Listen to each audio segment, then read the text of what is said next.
Fikrinizi test ettikten sonra artık büyüme aşamasına geçmeniz gerekiyordu. Peki bu aşamaya nasıl karar verdiniz ve nasıl bir strateji izlediniz? Tamam. Şimdi biz ilk başlarken diyorduk ki kendimiz bir 10 tane yer açalım. Sonra 3. yerden sonra insanlar o kadar çok istediler ki franchise almak. Dedik tamam biz bir franchise deneyelim. Çünkü aksi takdirde tutamayacağız insanları. Ve kendimizin ilk kararı 10 tane yer açmak olsa da 3 taneden sonra bir yakınımızla franchise denedik. Ondan sonra da büyüme başladı. İlk baştaki kısmı bayağı organik gitti. Her işte zaten ilk kısmı organik gidiyor ve öyle de olması gerektiğini düşünüyorum. Sonra stratejiler mutlaka ki var, büyüme stratejileri. Ancak organik hayatı herhangi bir işin o işin hayatı boyunca devam edermiş gibi geliyor. Çünkü bütün dinamikleri bilip ona göre bir strateji belirlemenin imkanı yok. İşte dünyadaki değişiklikler olsun, ülkedeki değişiklikler olsun, insanların algılayışındaki değişiklikler olsun. Bunların hepsi stratejileri etkiliyor. O nedenle stratejinin çok kas katı bir şey olmaktansa esneyebilen stratejiler olması önemli diye düşünüyorum.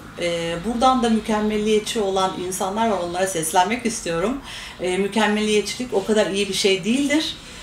Öncelikle işlerinize bir başlayıp arkasından onu ihtiyaca göre şekillendirmek, yani organik yaşamına son vermemek önemli bir şeydir. Mükemmel diye de bir şey yoktur. Çünkü herkesin yaptığından daha iyisini başka bir insan yapabilir.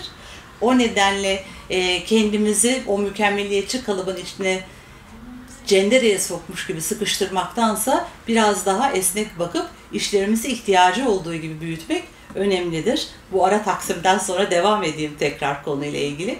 Bizim büyümemiz 2008 senesinde oldu. Biz bu kadar hızlı büyüyeceğini tahmin etmedik. Daha yavaş gideceğimizi düşünürken 2008 senesindeki kriz bizim büyümemize yol açtı. Çünkü insanlar o krizle birlikte işsiz kaldı veya depresyona girdi veya daha fazla boş vakitleri oldu. Hem işi açmak için hem de spor yapmak için alan fazlalaştı. Bu nedenle de bir baktık insanlardan daha fazla talep alıyoruz. Hem spor salonlarımızda hem de franchise açmak için. O sırada biz bununla ilgili bu kadar çok büyüyelim dediğimiz bir dönemde değildik. Ancak zannettik ki yapabiliyoruz ve herkesi kabul ettik. Herkes dediğim zaman da bu işi yapmaktan mutlu olabilecek ve yapmayı sürdürebileceğini düşündüğümüz kadınları kabul ettik ve hızlıca büyüdük.